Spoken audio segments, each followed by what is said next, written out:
नमस्कार साथियों, स्वागत है आप सभी का साहित्य धारा के इस डिजिटल मंच पर। आज इस कक्षा में हम शिक्षा का अधिकार अधिनियम 2009 के कुछ चुनिंदा प्रश्नों पर चर्चा करेंगे। तो आइए शुरू करते हैं। पहला प्रश्न, आरटीई एक्ट 2009 के तहत प्राथमिक विद्यालय की दूरी निर्धारित की गई है। प्राथमिक विद्यालय की दूरी निर्धारित की गई है। विकल्प है 1 किलोमीटर, 2 किलोमीटर, 3 किलोमीटर, 5 किलोमीटर। तो इसका सही उत्तर हो जाएगा वो है 1 किलोमीटर। अगला प्रश्न है, विद्यालय प्रबंधन समिति का गठन आरटीई 2009 की किस धारा में किया गया है? धारा 19, 20, 21, कोई नहीं। तो इसका सही उत्तर है वो है धारा 21। अगला प्रश्न है, निःशुल्क और अनिवार्य शिक्षा के लिए विद्यालय की उत्तरदायित्व की सीमा के अनुसार दुर्बल वर्ग व असुविधा समूह के बालकों को निजी विद्यालयों के प्रारंभिक कक्षा के कुल छात्रों के 25% प्रवेश दिया जाता है। इसका प्रावधान आरटीई 2009 की कौन सी धारा में किया गया है? विकल्प है धारा 11, 12, 13 और 14।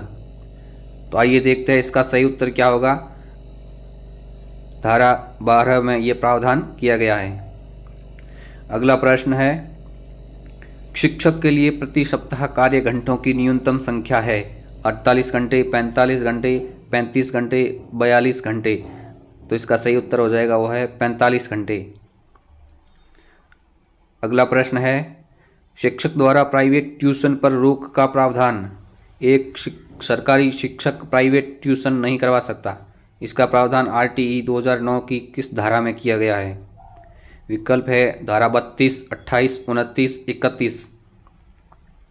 तो इसका सही उत्तर देख लेते हैं। इसका सही उत्तर है धारा 28। अगला प्रश्न है, आरटीई 2009 संपूर्ण भारत में कब लागू हुआ था? 20 मार्च 2011, 1 अप्रैल 2010, 20 मार्च 2010, 20 अगस्त 2009। तो इसका सही उत्तर है वो 1 अप्रैल 2010। अगला प्रश्न है, कक्षा 6 से 8 तक कार्य दिवस तथा शिक्षण घंटे निर्धारित किए गए हैं। कक्षा 6 से लेकर 8 तक एक शिक्षक कितने कार्य दिवस और कितने शिक्षण घंटे शिक्षण करवा सकता है? तो इसका सही उत्तर हो जाएगा वो है 220 कार्य दिवस और 1000 शिक्षण घंटे। एक सत्र की बात की गई यहाँ पर।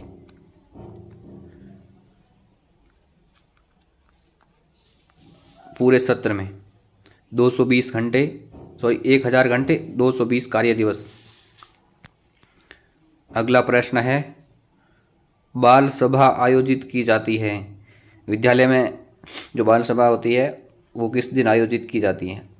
विकल्प है मंगलवार, शनिवार, अमावस्या और विकल्प ब व स दोनों, यानी शनिवार और अमावस्या दोनों। तो इसका सही उत्तर हो जाएगा वो है शनिवार और अमावस्या। शनिवार को तो होती ही है, लेकिन अमावस्या को भी होती है।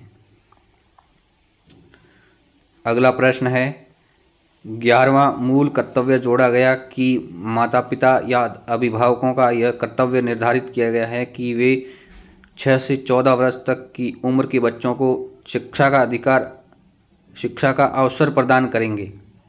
ये कौन से अनुच्छेद में ये प्रावधान किया गया है? विकल्प है अनुच्छेद 45, अनुच्छेद 51 क, अनुच्छेद 21 क, अनुच्छेद 41। तो इसका सही उत्तर हो जाएगा वो है अनुच्छेद 51 क। ये मूल कर्तव्य जोड़ा गया, 11वां मूल कर्तव्य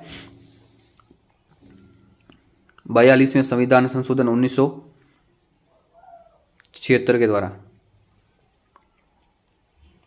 अगला प्रश्न है, आरटीई एक्ट 2009 का गजट प्रकाशन कब हुआ था? जब ये अधिनियम बना तो ये सरकारी जो गजट होता है, जो पत्र होता है, उसमें इसका प्रकाशन कब हुआ था? विकल्प है 1 अप्रैल 2009, 29 अगस्त 2009, 20 अगस्त 2009, 26 अगस्त 2009। तो इसका सही उत्तर देख लेते हैं। तो सही उत्तर है 29 अगस्त 2009।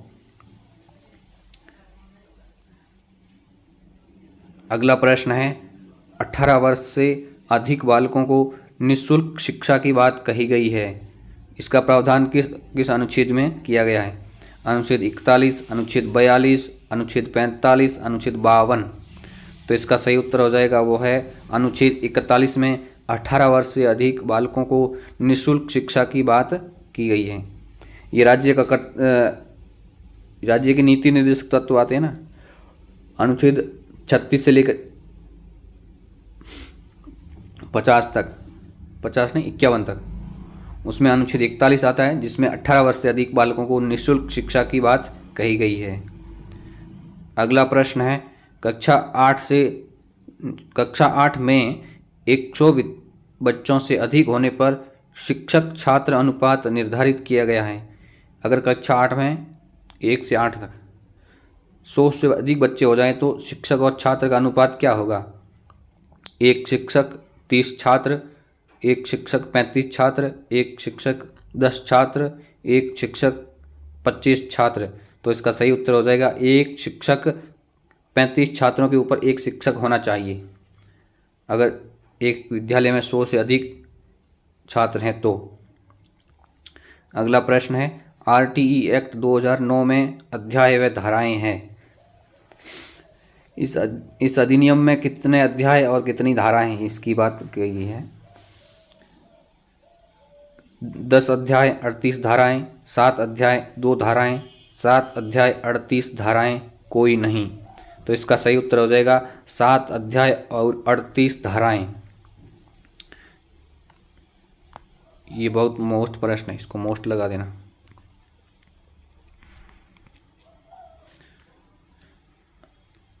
अगला प्रश्न है, प्राथमिक विद्यालय के लिए शिक्षक व छात्र अनुपात निर्धारित किया गया है। 25 छात्रों पर 1 शिक्षक, 30 छात्रों पर 1 शिक्षक, 35 छात्रों पर 1 शिक्षक, 40 छात्रों पर 1 शिक्षक। तो इसका सही उत्तर हो जाएगा वो है 30 छात्रों पर 1 शिक्षक होना चाहिए प्राथमिक विद्यालय के लिए। अगला प्रश्न है, प्राथमिक विद्यालय के कार्य दिवस निर्धारित है आरटीई एक्ट 2009 के तहत। यानी कि आरटीई एक्ट 2009 के तहत प्राथमिक विद्यालय में एक सत्र में कितने दिवस पढ़ाई होगी? 220 दिन, 180 दिन, 220 दिन, 160 दिन।